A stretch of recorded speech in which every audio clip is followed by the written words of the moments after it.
Welcome to She Moves Bravely, a podcast dedicated to empowering women through stories of resilience, courage, and success. I'm your host, Shantae Dent. Today, I have the honor of introducing you to a woman who moves bravely. Her name is Heidi Johnson. Heidi, welcome to the show. Thank you so much. Good to be here.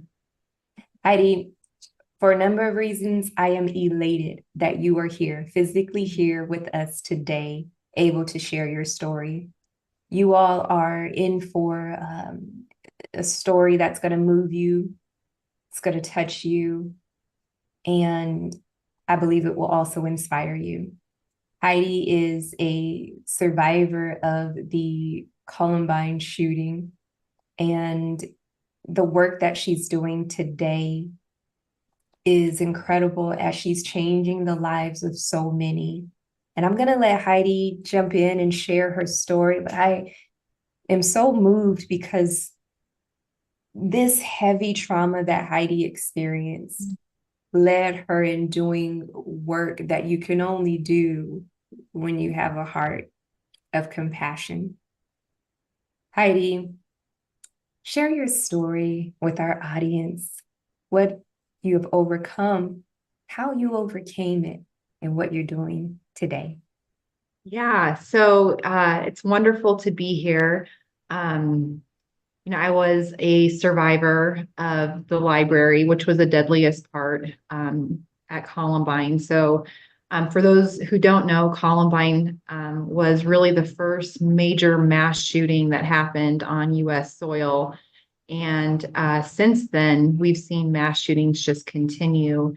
It's interesting. And as you were speaking, I was reflecting that this coming April 20th will actually be 25 years since the shooting happened. And while I kind of every anniversary take time to reflect on my experience, it's also a time where I recognize that healing is not linear and that things can come really back at any time.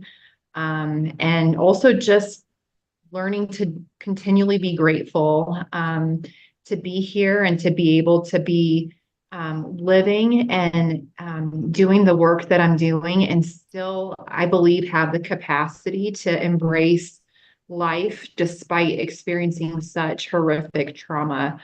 So I was in the library during the shooting and basically went to school. I was a sophomore at the time. It was nearing the end of the school year. And so I was really focused on what next year was going to look like for me and had some plans around that. So I was really focused on my academics at this point in time and went to the library during my lunch hour, sat down at a table that looked out at the mountains, pulled out my homework and just began working. Shortly into the lunch hour, I began just hearing these bangs. Had no idea what they were, had no idea what was taking place. Thought maybe it was construction and just continued to work. The bangs continued and people were starting to get a little antsy and a little nervous. I saw some kids getting up from their table and looking out at the window and wondering, what is this? What's going on? I kind of was wondering as well, but still not super unsettled at this point. And basically, when it all became real was when a teacher came running into the room. And she said to all of us, she was frantic, her face was pale. She said, "A kid has been shot. A kid has been shot. Everybody get under your tables." And I, in so much confusion, just got under my table and did what I was told. I was the only one there. It was a table that had about 6 chairs around it. And I just remember taking each of the chairs and just pulling them really, really close to my body. I kind of huddled up like into a little ball and just waited, really. From there, pipe bombs were exploding. And I know that now, I didn't know that then. But smoke began to flood the library and it became very, very hazy. Fire alarms started going off. The lights to the school were shut down. And it was almost just like this eerie quiet came over the library before I looked to my right and I saw these two figures enter the library. And I saw, just like glimpses and pieces of who they were because I couldn't quite fully see their faces or what they were wearing, but I could see that they had guns. I could see that they had artillery strapped to their shoulders. I could see that they were wearing trench coats just because of the outline of their bodies. And I remember them coming in very forcefully and saying, "Everybody get ready to die," is the first words that they spoke. And then from there, the timeline is probably a little sketchy for me, but I just remember shot after shot after shot being fired, screams, them continuing to make threats, continuing to do things that I had no idea what was going to happen based off of what they were saying and the threats that they were making, things that I don't really want to repeat just because of the level of violence that was coming out of their mouths. And they came over to my area. So there's like three sections of the library that are blocked off by bookshelves and books.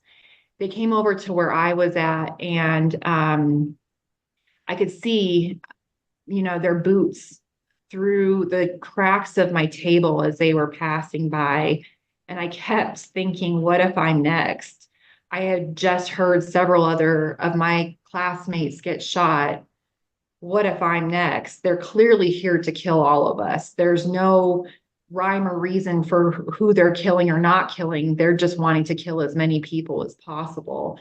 And so I saw them as, I was looking through just the slats of my table. I saw them, put the gun under one of the computer cubbies that was directly in front of me and pull the trigger. And the student that was under there just slumped over.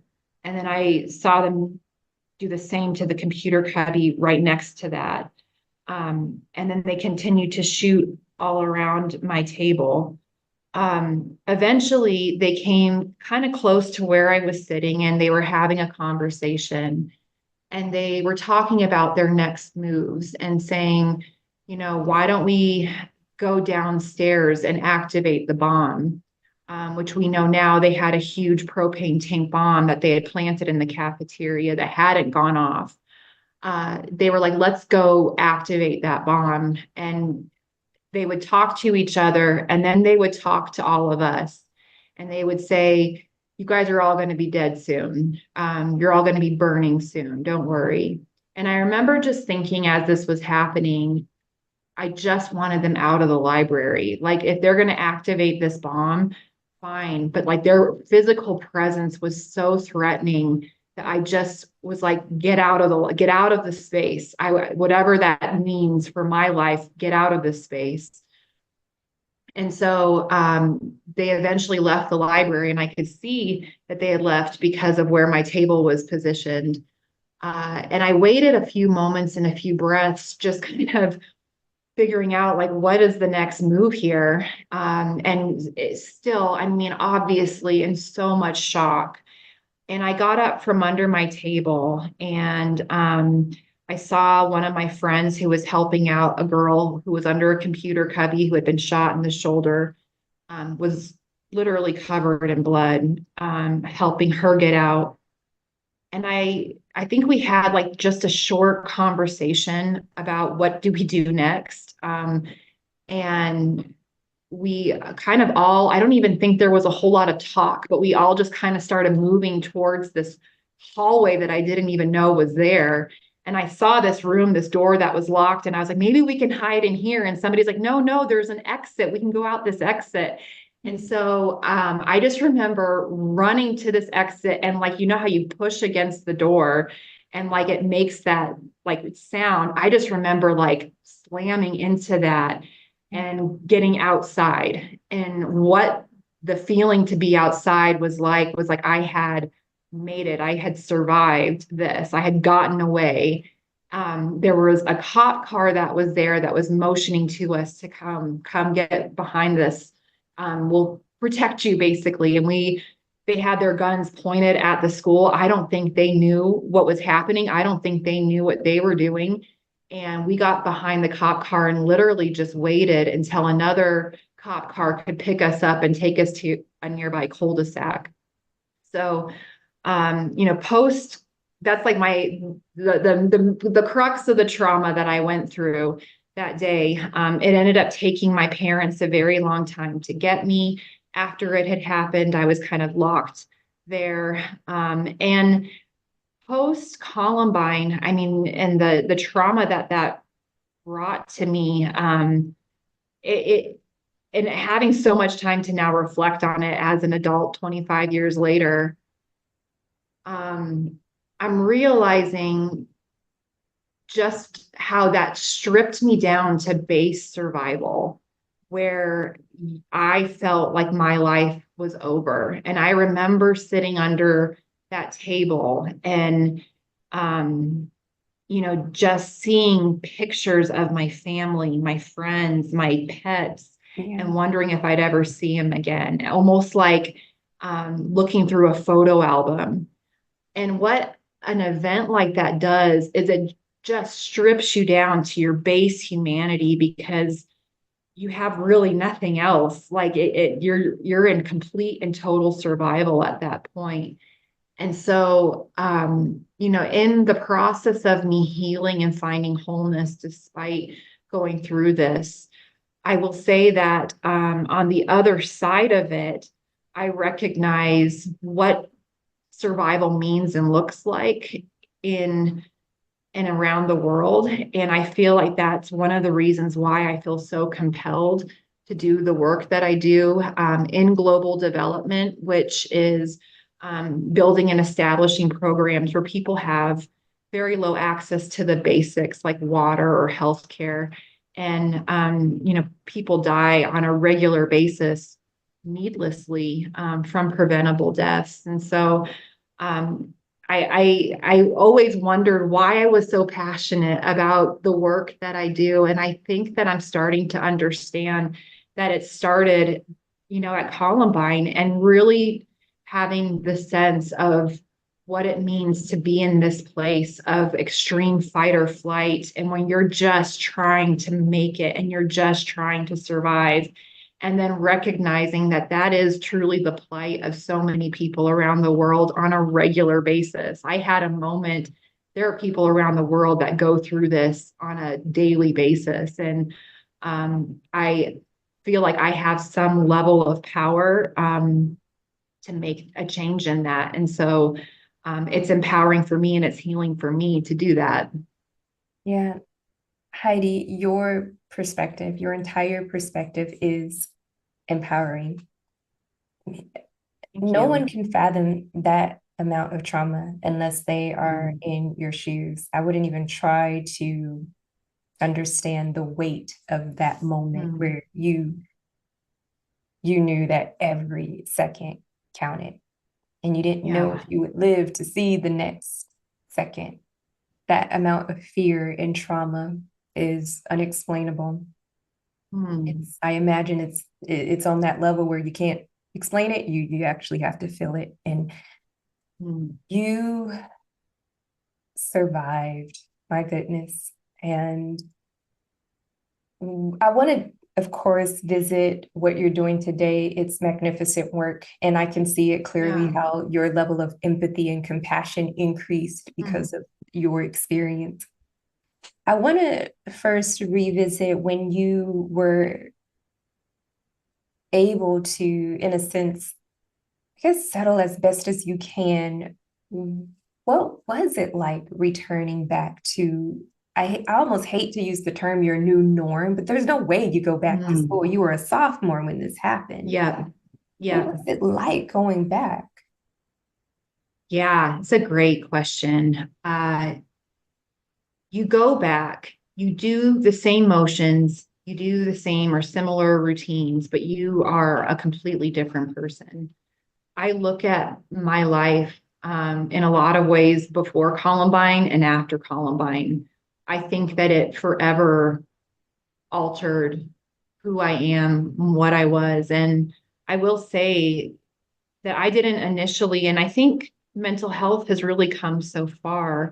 Back then, at least from my experience, it wasn't an emphasis. And so I didn't have the resources or tools to really work through that level of trauma. And so a lot of me post Columbine was white knuckling it and trying to make it day to day.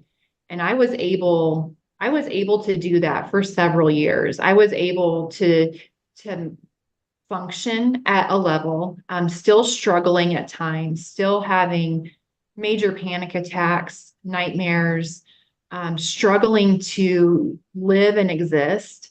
That was hard. That was difficult. I remember sitting in a classroom after the shooting and somebody dropped a weight in the gym. I think it was above me, and it just rattled the room. And instantly my brain went back to Columbine.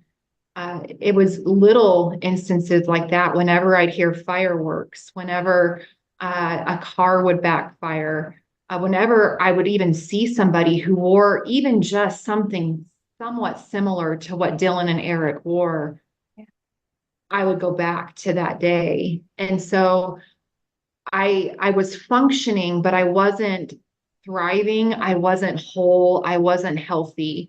And eventually, I reached age 25, so about 10 years after the shooting, and I just crumbled.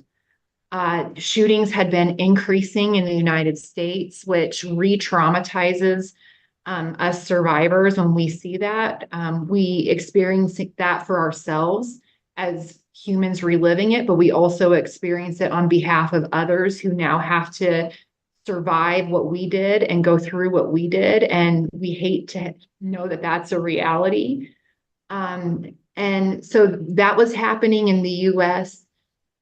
And I just remember I couldn't take it anymore. I was done. I was either going to stop living, whether that had been physically. I don't think I wasn't really suicidal. I wanted to live, but I couldn't hack it anymore. I couldn't come to a place of white knuckling it anymore. I just was either going to become an absolute recluse and not live anymore, or I was going to heal is really what happened. And so sometimes through, I don't know, I'm tearing up, but just sheer grit, just deciding I'm going to live. And I remember telling myself, I didn't die that day, so I'm not going to die now. I'm going to choose to live. And that's a choice that when you go through a trauma like that, that you have to continue to make. I didn't die that day. And in spite of this weight, this heavy weight, because we know the weight, the pain, the memories, we know it was heavy. In spite of that, you say, I didn't die that day. And so I am going to choose to live.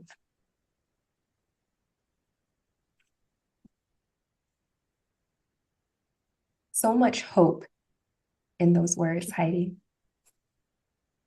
A lot of strength in those words. And it's something how the weight of trauma can break us, or it can make us better, bolder, braver.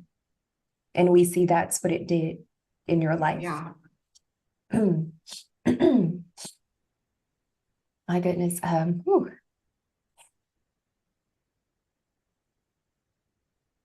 Heidi, you are a phenomenal woman. Thank you. Yeah.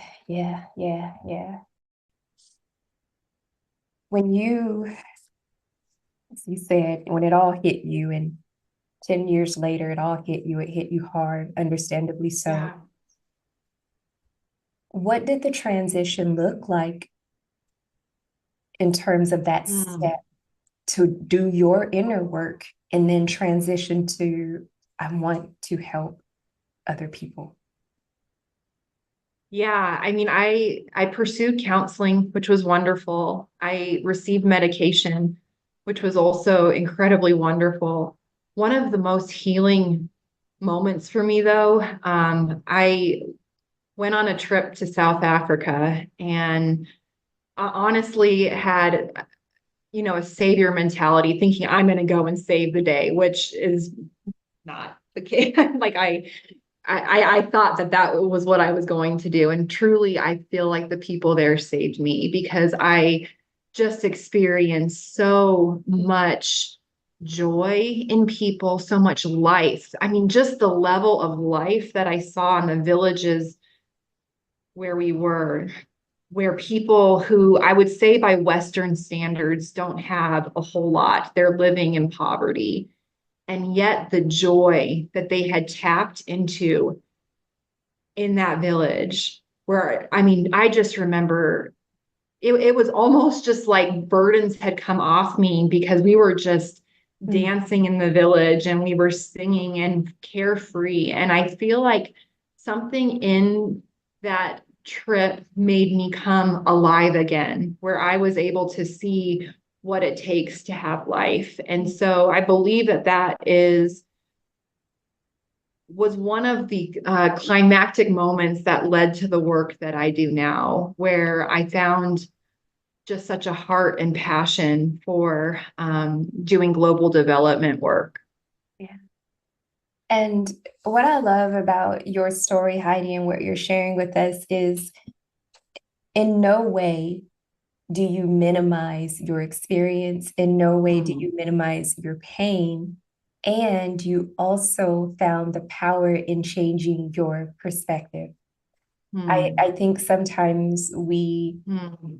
toil if I change my perspective on a thing and look and become a bit Yeah, more optimistic, does it mean I'm essentially minimizing what I went through?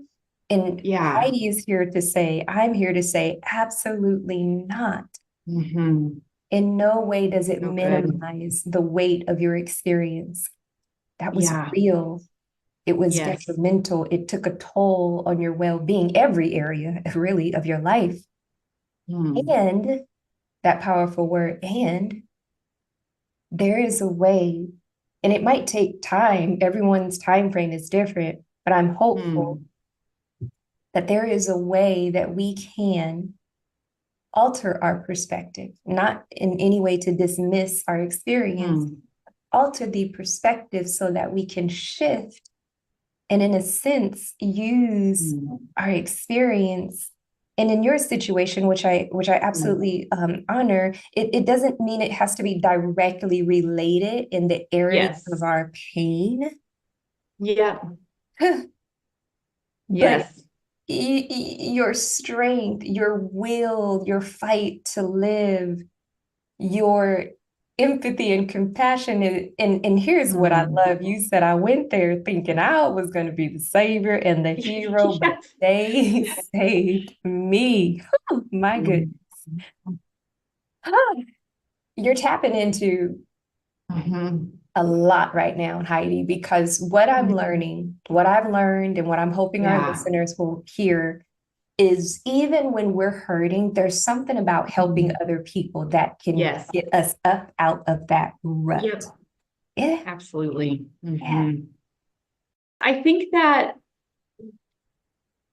trauma can be very isolating. When you go through an event like Columbine, it can be a very isolating experience. And we all have different experiences, but we have the same emotions and we have the same feelings that connect us and bring us together as humans and allow us to share even in, like across oceans, to share in wonderful moments with each other. And so I feel like I've been able to see my mirror in people when I travel and when I do the work that I do, that despite living in different circumstances and situations, that at our base and at our core, we're humans and we experience things differently. But we all have the same emotions and a lot of times the same heart and passion for things, like meeting women who are raising children in the sex industry, who are forced really to working in the sex industry because of poverty, didn't choose that life or want it, but still want to be really good mothers. And I've talked to them and sat with them, or mothers I've seen in rural sub-Saharan Africa that traveled miles and miles with their baby who was severely malnourished to the clinic so that she could get what she needed to survive. I mean, that there's just this base level of emotion that comes with being human that I think that we can tap into and connect with each other. And when we are able to do that, I think we heal from our traumas that way. Yes, we do. We absolutely do. So Heidi, you are the executive director of Angel Covers, and Yeah. you alluded moments ago to some of the work that you do. I would love for you to share more about this life-changing work you're doing. Yeah, absolutely. And thank you for the opportunity. So we provide healthcare in rural sub-Saharan Africa. We have a clinic and we're building it to be even more in an area where people just have extremely low access. And so in rural sub-Saharan Africa in particular, most of the newborn deaths in the world, there's about 7,000 newborns that die every single day. The majority of those are happening in that region. Maternal deaths are the same thing. And so I think the true tragedy of all of it for me is that when you look at the data and statistics, is that these deaths are all preventable or by and large preventable. It's just if they had a skilled birth attendant, if the skilled birth attendant just had the right equipment, simple equipment that was needed, if they just had the ability to get to the nearest clinic a little bit faster. So many of these mothers and newborns die on the way to the clinic because it's so far and they don't have the infrastructure that's needed to help them get there in time. And so we're working to build that just one brick at a time, one step at a time, put a dent into, alleviating these high maternal and neonatal mortality rates. That's the work that we're doing. Heidi, I am so proud of you. I commend you. I want to thank you Thank for the work you. that you're doing. And I want our listeners to have an opportunity to support you, support your organization as you build one Thank brick you. at a time. And so, how can individuals connect with you and support all of the causes of Angel Covers? Yeah, I mean, I would just encourage people to visit us on our website, angelcovers.org. People are also more than welcome to email me at heidi@angelcovers.org. That's the best way to get a hold of me. Excellent. Heidi, thank you again. It has been an honor to connect with you today. And there's no doubt that your story has touched us, it's moved our hearts. And more importantly, I hope that your story will move individuals to take the step they need to take in order to enter into this place of healing, Yeah, joy, yeah, and yeah, fulfillment. yeah. Thank you, Heidi. Thank you so much.